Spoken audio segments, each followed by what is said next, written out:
아니 이건 무슨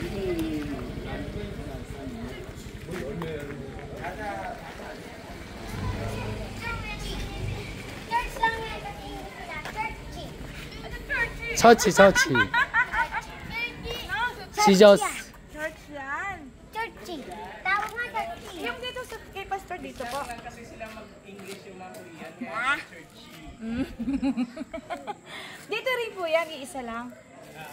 Kasi dito nagano yung itong Yan ano na, sir. ko, nag-church kay pastor. Iisa lang po yan. Ah, okay. Kaya pala sabi ko parang ang laki ng bahay ng Koreano. Pala church. Doon sa taas. Eh, wala. Nahihiya. Mahaba na oh. Ayaw niya, nahihiya siya. Sabi na kasi iba raw magsalita. Umigay ka. Di naman siya. Magkalang din siya magsalita. Pero mukha rin siya Koreano, lalo maliit yan. Wala. Wala ka dyan.